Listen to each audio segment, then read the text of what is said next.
flash, bright like a roaring fight. Critter and dreams under stadium lights. Sweat and fire, hearts ignite. Evening sports buffet, with the Ginch replay. Highlights, wild scores collide. It's the riot live tonight.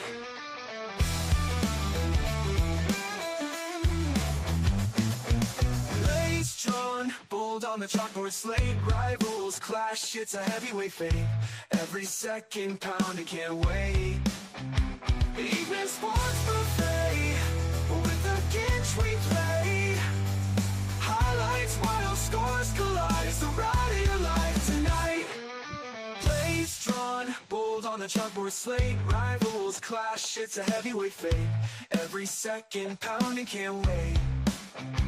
Evening sports buffet. Yes, ladies and gentlemen, it's December 4th, December. Really cold as fuck. Pardon my French. Welcome to another edition of our early evening sports buffet with Ginch. I am Sid Ginch, I am your host. Hope everybody is trying to stay close to warm. As it is going to get cold out here in the Northeast. And I see that the South is going to get a little bit of a storm. Thanks for the Ginch quartet there. But welcome. Hopefully coming up soon, Dylan Sin will be on here. Talk about Indiana and Notre Dame football. Everybody says that Notre Dame should be a little bit nervous about what might happen. And again, I said this,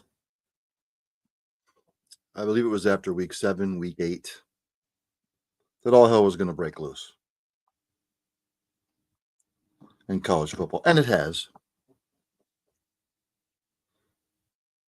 But anyway, don't forget the Cowboys and the Lions kickoff tonight. 8:15, 8:20, whenever the hell they do it. I don't know. Excuse me. Let's go over some of the headlines from the day. Eagles defensive tackle Jalen Carter, he is out. Monday Night Football after his procedure that he had on his shoulders. Doesn't say when his return, the timetable. Maybe he went to spitting management as well. Jalen Carter has anger management issues. He just has issues, period. If you've watched him over the last couple of years, he's got an attitude, and it's not a good one. When he was asked, I'm just looking over some of the news and notes here reported by Tim McManus. After last week's loss to Chicago, he took responsibility post-game, saying, "There were some runs I drove back or I wasn't making no effect on the play." When asked for an explanation, he said, "It's my problems to deal with. I ain't going to tell everybody what I'm going through." So he's had shoulder surgeries. Maybe just to clear him out. Maybe he's got arthritis. I don't know. It didn't say. But he's out until further notice, which is a big blow for the defense. Justin Jefferson's come out and said this is one of the most difficult seasons. Well, no shit. You know, when J.J. McCarthy's been struggling, and again, this is J.J. McCarthy's rookie year because he was hurt all last year. And I don't think who they plug in there, they're just going to struggle. Reported by Kevin Seifert, Espen. Jefferson said today the frustration and the emotions definitely were high after this last loss, basically. Remember, Max Brosmer threw 4 picks in that game against the Seahawks, which didn't help.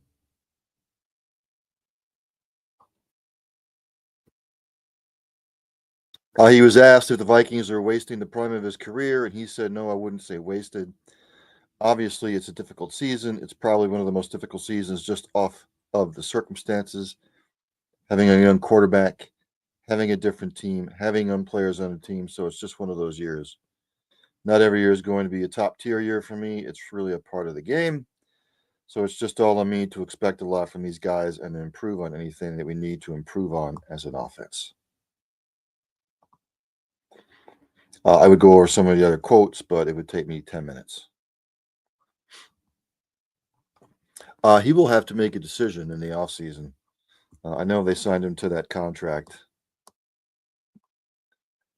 but he has to sort of like look at the situation and say, uh, what's this? This is his sixth year in the league. I have to see what the postseason holds for Justin Jefferson. Again, early evening sports buffet with the Ginch. I'm Sid Ginch here on the Cole County Entertainment Network. I believe at 8 o'clock. 8 o'clock. Sorry, my man Fuji. He'll be on again. I think it's I don't remember what show it is. But he's on at 8 o'clock here on the Cole County Entertainment Network. If you checked out Fuji's Philly Flair, or you're going to check out the replay, a fantastic show yesterday about mental awareness, mental issues, mental health. I was glad to be a part of that. So check him out at 8 o'clock tonight. Again, hopefully Dylan Sin will be on at some point. Again, covering Indiana. He covers Purdue football. He covers Purdue as well, but Purdue, it's a basketball school. Purdue's football program is just, it's not good. Penn State is still looking for a head football coach. Kalen DeBoer came out and said he denies interest in leaving Alabama for Penn State. Says he's extremely happy at Alabama. When coaches start saying stuff like this, worry. But I don't think he's going to leave Alabama. I do not think he's going to leave for Alabama. I don't know what Penn State's going to do at this point because the coaching options are dwindling fast. So he's the latest to say no thanks. And why would you at this point go to Penn State? What do they have to offer? It's the last 15 years, it's been a wrestling school. It's a wrestling school now. It's not a football school. They have lost that mantra. Ex-Gators coach, football coach, Billy Napier, he has found a home in James Madison. He replaces Bob Chesney, who agreed to take over at UCLA. And again, James Madison hosts Troy tomorrow night's Sun Belt Championship game.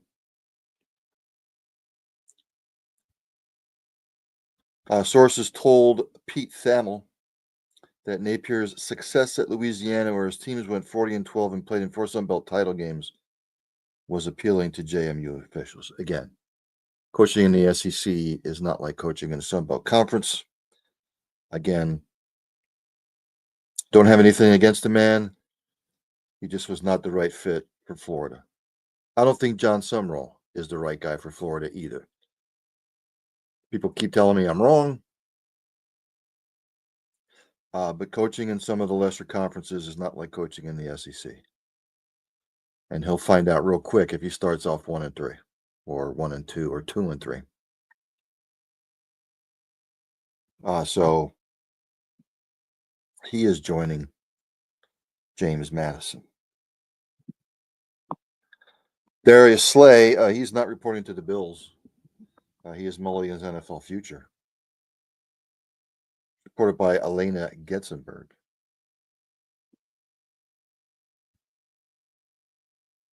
His agent today, Drew Rosenhaus, go figure, said Slay is honored that a first-class organization like the Bills claimed him, but he is going to take some time away from football right now and decide in the next few days if he wants to keep playing.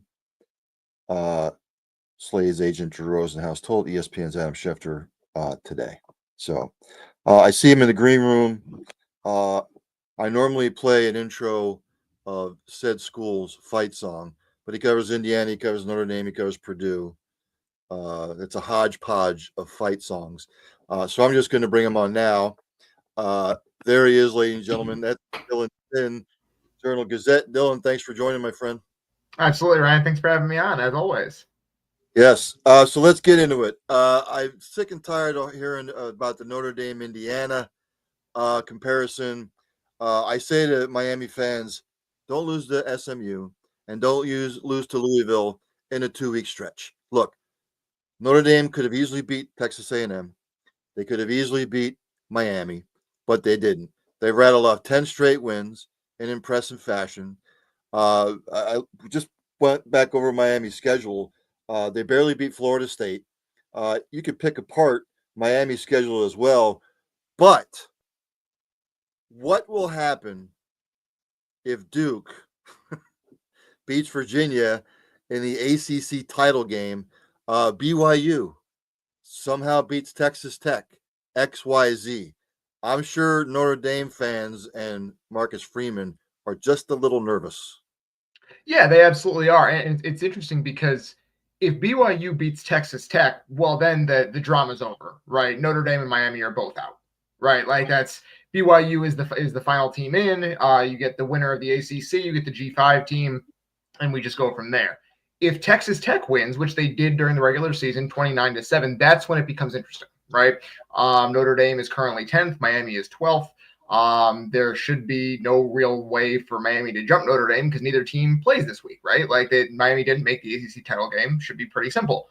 There is a theory and the committee chairman Hunter Yurachek did not knock down, that putting Miami and Notre Dame next to each other, where Notre Dame is 10 and Miami is 11 in the event of a BYU loss, dropping them down, would cause them to take the head-to-head into account more heavily. That to me is ridiculous. I don't understand it. Like I've said multiple times that I could understand putting Miami ahead of Notre Dame. I get you want the head-to-head to matter, right? But the time to do that would have been this past week, right? Like that, like jumping them when there was no game played doesn't make any sense. The resume is the resume. If you think Miami's better or Notre Dame's better now, you're going to think Notre Dame's better this next week, unless your process is totally ridiculous. So we'll see. I would not put it past the committee to do that, but I just think it would be a total kind of lack of logic, which I guess we've seen before from this committee. I keep hearing scenarios about, well, let's say Duke wins the ACC championship and they just leave the ACC out of the equation. They could do that too. Yeah. I mean, because they would have two G5, assuming James Madison beats Troy in the Sun Belt title game, you'd have the AAC champ at 11-2 who's getting in. And then you would have to choose between 8-5 Duke and 12-1 James Madison, who has killed everybody down the stretch. Now, the inconvenient fact for James Madison is that they played one power conference game all season. It was an ACC team in Louisville, and they lost by 2 touchdowns. So Duke has not played Louisville, so we don't have a chance to really compare them in that way. But playing a team, comparing to that conference's champion where you played a team in that conference and lost to them, I could see the committee going either way. I think they would probably lean toward Duke just because James Madison has had a little bit of a softer schedule. Although I do think James Madison would beat Duke head-to-head. I don't know what the committee would do, but I think James Madison is the better team if you just want to go through it that way. But I think by the metrics the committee uses, they'd probably end up with Duke. Let's just say BYU beats Texas Tech. Sure. Okay, which I highly doubt, because I just think right now that Texas Tech is a dark horse to win a national title. Yeah.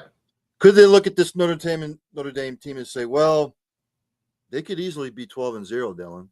They didn't lose to Miami by much. They didn't lose to Texas A&M by much. It was early in the season. It just seems like they've gotten better. Could the committee look at that and say, well, they could easily be 12-0 too?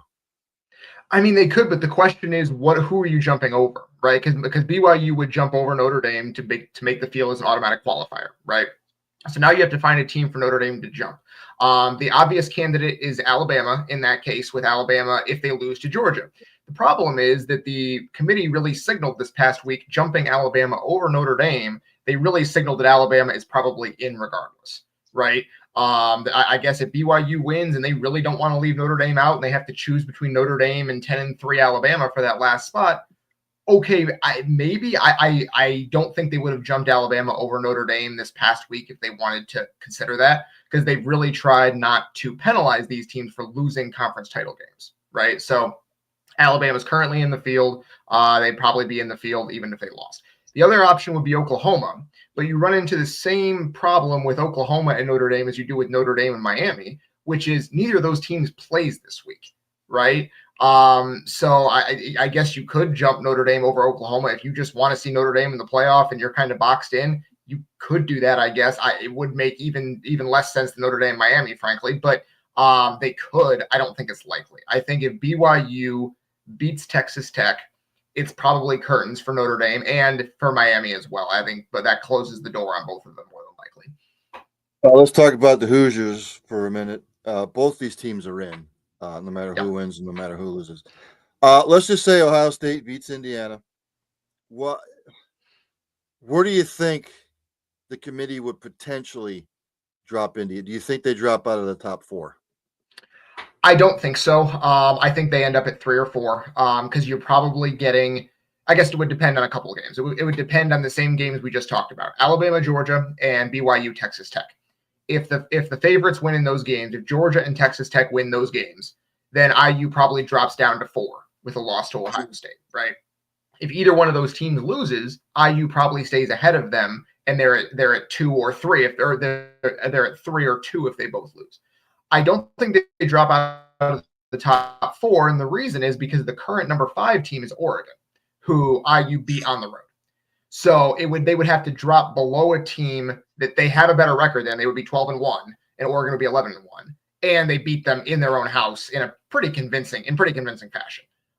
So unless it was like 56-0 and IU just looked totally non-competitive against Ohio State, I don't see that. And even if that were the case, I still think the head-to-head with Oregon should probably matter in that case. But it would be at least something for the committee to discuss. Let's talk about the Big Ten championship then. I was actually at that Indiana-Oregon game, by the way. They were stout defensively. Yeah. Indiana hasn't faced a defense like this. No. And I think Ohio State, even though they struggled early against Michigan, they wanted to send a message last week. What does Indiana have to do to win? I believe whoever wins this game between Mendoza and Sayin is going to win the Heisman Trophy. Look, the spread's I think only 2.5 or 3.5 or something. I saw 4.5 today. It started at 5.5. I think it would bet down to 4.5. Mendoza's going to have to play perfect. I think their defense is going to have to rise to the occasion. What do you contemplate happening on Saturday? I think Ohio State's going to be close. I still think Ohio State wins. But what does Indiana do to need to win this game? Yeah, I think that what Indiana has to do is the same thing that it did against Oregon, which is, especially on defense, get pressure with 4. They did that against Oregon really, really effectively. They had 6 sacks of Dante Moore, and on none of them did they bring a blitz, right? They were able to confuse that Oregon offensive line by making it look like they were blitzing, but then dropping guys into coverage and doing a bunch of stunts in games to get pressure with just 4 guys against a good offensive line. That is an offensive line that has been very good most of the season, and it had nothing for Indiana. They didn't physically overpower them. They just were well coached and did their assignments and did what they were supposed to do, and it really, really worked. And so you're going to need to do that again against Ohio State. You are going to need to pressure Julian Sayin. You're going to need to sack him 3 or 4 or 5 times. And then you are going to have to hope the offense can put together at least 2 to 3 drives, right? Because this Ohio State defense is as good as it gets. It is the best defense in the country, I think, by a pretty wide margin. Maybe Oklahoma's in that category, maybe not. I think Ohio State might even be a cut above them. So you're right. Mendoza's going to have to play very well. But I think this game, the way it goes, is going to be determined by whether Indiana can get pressure with 4. Because if you can get pressure with 4, then you can put a guy or 2 and play zone coverage and make sure those receivers don't have a whole lot of room. But if you have to blitz to get pressure, then you're one-on-one on the outside with Jeremiah Smith and Carnell Tate, and you're in big trouble. As Michigan found out this last week when they tried to play some man against those guys, and they both got burned for long touchdowns. So we'll see. That to me will be the story of this game. And then obviously Mendoza avoiding the big mistake, which he did. To be clear, he made a very big mistake against Oregon when he threw that pick 6. That could have cost them that game. So he has to avoid that because they will not be able to overcome that in this game. It is too close of a game. That would be a deciding play if that happens in this game. So he has to avoid it, play well, play with poise, and they have to get pressure up front. You want to give a prediction on it? I think Ohio State's going to win because they are very similar teams. They both do. There is not across either team a real weakness that you can point to and say that's the Achilles heel of that team. So they're both awesome.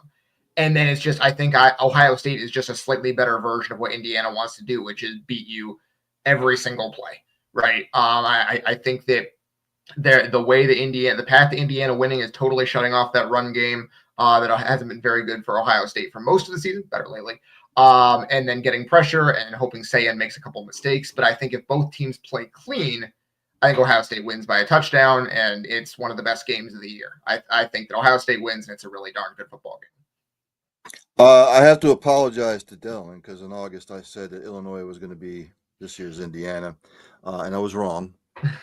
So I got to apologize. And what did you tell me, Dylan? You said it's not comparable. I said it's not comparable, and Illinois was 10-3 last year. IU was 3-9 the year before. It was different, and then Indiana went out there and was like, "Oh no, we are not the same." Okay, predictions here. Troy, James Madison, Sun Belt Conference. Now, is JMU's coaching, or he already bolted for you? No, he's coaching. It's same with the AAC title game where he's coaching through a playoff run if they make it. So I got James Madison in that game by 2 touchdowns, 3 touchdowns. It shouldn't be particularly close. A good one for the American Championship. We got North Texas and Tulane. I have North Texas. Their offense has been unstoppable all year. Tulane has been good, not great. Give me North Texas in a kind of a shootout. Rematch, BYU, Texas Tech for the Big 12 championship. Who you got? I have Texas Tech. BYU just had nothing for them last game, and there's going to be extra motivation because they're winning in. But man, that last game was so lopsided, even more than the 29-7 final score. So give me Texas Tech in that one. SEC title game, Georgia, Alabama. I've got Alabama until Georgia. For some odd reason, Kirby Smart just can't get it done against them for some reason. Yeah, I disagree. I have Georgia. They played better the last month of the season. Alabama, to me, has been very unimpressive. They lost that game to Oklahoma. They absolutely should not have lost to. They almost blew it against Auburn. Georgia has been one of the more impressive teams down the stretch of the season. Their defense is playing as well as anyone in the country. And Alabama can't run the ball. So give me Georgia. And in the ACC championship, everybody's prognostication was Duke, Virginia. Who do you have winning this one? Some people have Duke winning it. I don't think so, but no. Yeah, give me Virginia. I think it's time to finally put some respect on Virginia. They could easily have kind of coughed it up at the end of the season. They spent most of the early part of the season kind of getting away with it and winning a bunch of close games. And then after a while, kind of what happens is you win a bunch of close games and you start to think, well, hey, maybe we are really good. And then you start playing like it. And that's what happened to Virginia at the end of the season. They played some really, really good games down the stretch. I think they're the better team. I can't unless you're thinking, hey, unless you want Duke to win because you want the 8-5 team to win the conference title, Virginia's the better team here. Before I let you go, now college it's a little too early for me with college basketball. I mean, I haven't been following it as much. But Dylan, with Purdue, Matt Painter has had some fantastic teams in the past. Yeah. I know they're ranked number 1. They've had Edey. They've had some. What makes this year potentially different that gets Purdue over the hump to win a national title this year? Yeah, I think it's the veteran core, right? Like they have 3 guys in that team that have been 4-year starters, including 2 All-Americans in Braden Smith and Trey Kaufman-Renn. And then you add on to that the depth on this roster. It is an incredibly deep roster. They go 12 deep with guys that they feel comfortable putting in the game. That's going to allow them to kind of keep it in third gear most of the season, keep these guys fresh and healthy. They're going to be as ready for the postseason as they've been in Matt Painter's tenure. And unlike those Zach Edey teams who were so focused around one guy, and they had other good players on those teams, don't get me wrong, but they were really focused on one guy. This team is spread out a lot more in terms of who can handle the ball, who can score it. They have so many different weapons. I don't know if they're the best team in the country. I have Michigan ranked number 1 right now, who they've looked fantastic, but Purdue is absolutely in that conversation. This team absolutely can't win a national title. I will have to. I'm going to do another college football bowl special. So when everything is settled, and again, I have a feeling for some odd reason, hell might break loose on Saturday into Sunday. I'll have to have you back on whoever Indiana plays. But there he is, ladies and gentlemen. I call him Matt Damon's younger brother. That would be Dylan Sid. Tell the people where they can get a hold of you or read your stuff. Sure. Yeah. I'm at Dylan Sin on Twitter, X, whatever you want to call it, just my name. And then we are journalgazette.net is where you can find all my work. I cover, like Ryan said, Notre Dame, Indiana, Purdue, all of it. And I will be there for the Big Ten Championship on Saturday night. So expect plenty of coverage of that game. Really looking forward to it. Should be a blast. All right, buddy, man. Have a blast. All right. Thanks, Brian. Have a great night. All right, man. Talk to you later. All right. Dylan Sin, ladies and gentlemen. There's no reason for me to bring up Purdue football because I don't know what they're going to do about their football program, but it's not good. Going back to the news and notes of the day. Cleveland Cavaliers have fined Darius Garland $250,000 for resting in a national TV game. That'll piss off the the NBA Players Association. Good for them. Fuck them. No rest. There's no load management.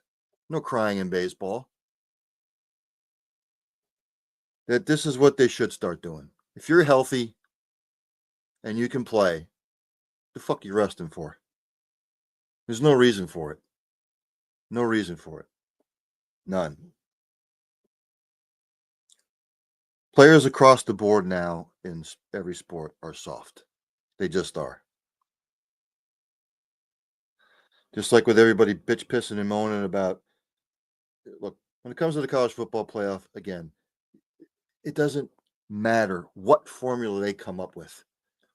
12 teams, then if they go to 14 teams or 16 teams, the 17th, 18th, and 19th ranked team in the college football playoff rankings would bitch. Here we go. Why don't you just play off all 136 teams? One plays from 136 down to what? I'm not good at math anymore. From 136 down to 68. From 68 down to 34. Or have the top 10 seeds have bye weeks.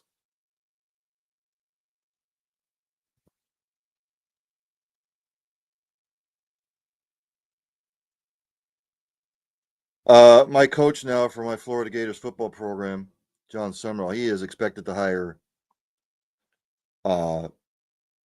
Kentucky's defensive coordinator, Brad White, bringing him over.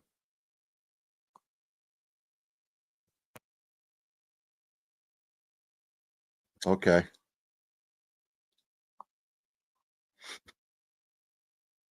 We'll see. I'm trying to be positive about it. I just think this is Billy Napier 2.0. I hope I'm wrong. I really do. I really do. Again, Lions Cowboys tonight. I got the Lions winning. I just think for some, I'm not going to say the Cowboys are going to get boat raced. I just have the Lions at home. Are the Lions really going to go 7-6? Although I said the Lions would struggle a bit this year because I was still unimpressed with their defense, and their offense was going to take a little bit of a step back. Cowboys 6-5-1. You know, if the Cowboys win tonight, then we can start talking about it a little bit, especially if the Eagles lose to the Chargers. But I got the Cowboys, the Lions winning tonight. Let's go to the association. Went over the standings yesterday. Don't have to go over them again. Scores from yesterday: the Trailblazers beat the Cavs 122-110. Leading scorer for the Trailblazers, Denny Avdija, 27 points. Donovan Clingan added 13 rebounds for the Cavs. Your leading scorer was Donovan Mitchell, 33 points. Evan Mobley added 10 boards. The Denver Nuggets beat the Pacers. The Pacers is just really, really bad. For the Denver Nuggets, Jamal Murray, 52 burgers, 52 points. Nikola Jokic, only 24 points and 13 boards and 8 rebounds. Indiana, your leading scorer was Pascal Siakam, 23 points. Boy, we're making the NBA title last year to just obligatory. Spurs beat the Magic 114 to 112. Leading scorer for the Spurs, De'Aaron Fox, 31 points. For the Orlando Magic, your leading scorer was Franz Wagner with 25.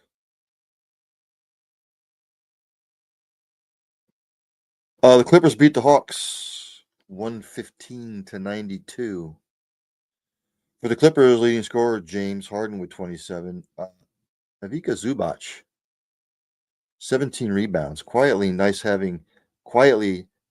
having a nice rebounding season, by the way. For Atlanta, your leading scorer was Nickel Alexander Walker, 21 points. So we follow the bouncing ball here. The Knicks beat the Hornets 119 to 104.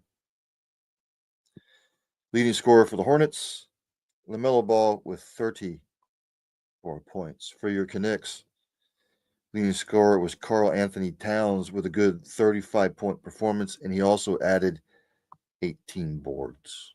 He's a beast when he wants to be. The Nets beat the Bulls. Bulls have really tailed off after the 6-1 start. They are 3-11 since. Brooklyn's leading scorer, as always, Michael Porter Jr., 33 points. He added 10 boards.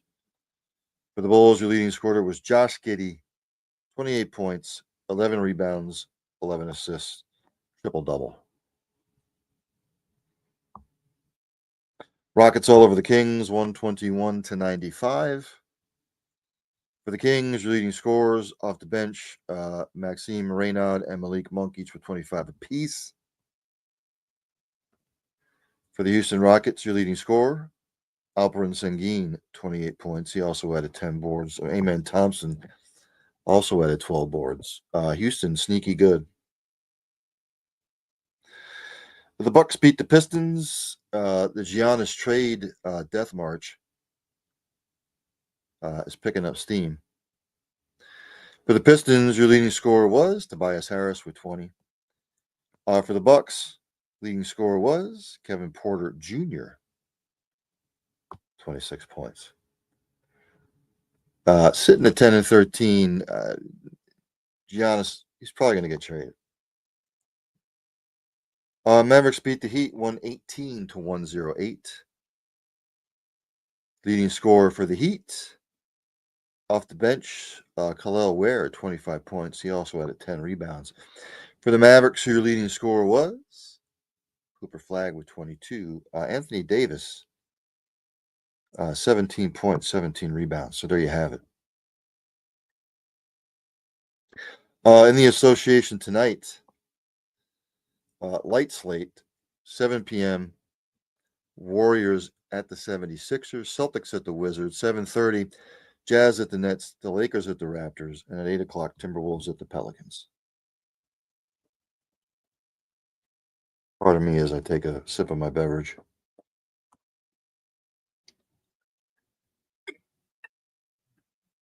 Like David Letterman used to say, there's not a man, child, or woman alive that doesn't enjoy a refreshingly tasty beverage. Giannis has a calf strain. He's out 2 to 4 weeks. Go figure.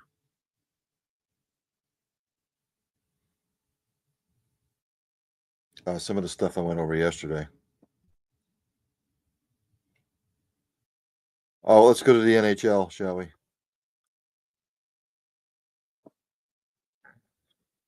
Scores from yesterday's slate. The Stars beat Devils 3-0. Final in a shootout, Canadiens over the Jets 3-2. The Flyers hammered the Sabres 5-2. The Mammoth blanked the Ducks 7-0. And the Capitals beat the Sharks 7-1. Today, there's a heavy slate. At 7 o'clock, Blues at the Bruins, Rangers at the Senators, Penguins at the Lightning, Preds at the Panthers, Avalanche at the Islanders, the Maple Leafs are at the Hurricanes. 7:30, Red Wings at the Blue Jackets. 9 p.m., Wild at the Flames. 9 p.m., Kraken at the Oilers. 10 p.m., Blackhawks at the Kings. English Premier League soccer, ladies and gentlemen. Today there was a game. Man United and West Ham tied 1 apiece. Again, I would like to dedicate more time to soccer, but if I went over every division in European football, I'd be here till midnight. Let's go to the table or the fixtures this week. Aston Villa hosts Arsenal. I'm going to go Arsenal 2-1. 10 a.m., Bournemouth hosts Chelsea. Chelsea with an inexplicable loss to Leeds. I think Chelsea will bounce back. I'll go 2-1 there. Everton is hosting Nottingham Forest. I will go 1-1. Man City hosting Sunderland. I'll go Man City 3, Sunderland 1. 10 a.m., Newcastle will host Burnley. I'm going to go Newcastle 3, Burnley 1. 10 a.m., Tottenham hosts Brentford. I'm going to go 2-2 draw. 12:30 p.m., Leeds hosts Liverpool. I will go Liverpool 2, Leeds 1. Your Sunday slate, 2 games. Brighton hosts West Ham. I'm going to go 1-1 draw. Fulham hosts Crystal Palace. I'm also going to go 1-1 draw. Women's basketball, shall we? Went over the standings the other day. Scores from yesterday's top 25 action.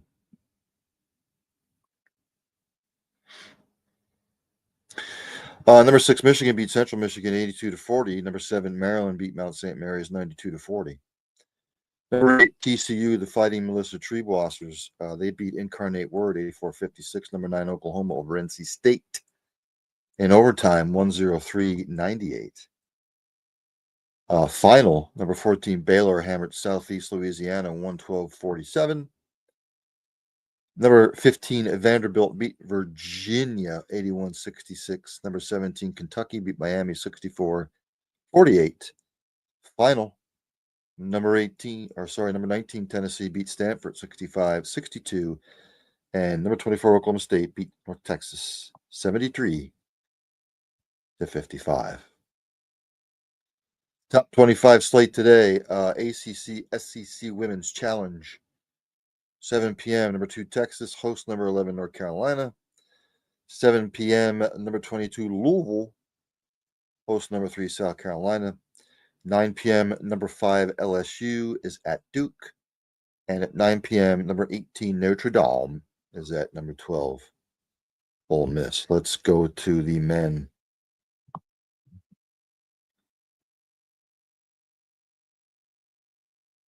Scores from yesterday, your top 25. Let's check it out. ACC SEC Men's Challenge. The number 25 Arkansas beat number 6 Louisville 89-80. Number 9 BYU beat California Baptiste 91-60. Number 10 Iowa State hammered Alcorn State 132-68. Final ACC SEC Men's Challenge. Number 12 Alabama over Clemson 90-84. ACC SEC Men's Challenge. Number 17 Vanderbilt over SMU 88-69. Also ACC SEC Men's Challenge. Number 20 Auburn over NC State 83-73. And in Big Ten action, Minnesota beat number 22 Indiana, handing them their first loss 73-64. There are no games today.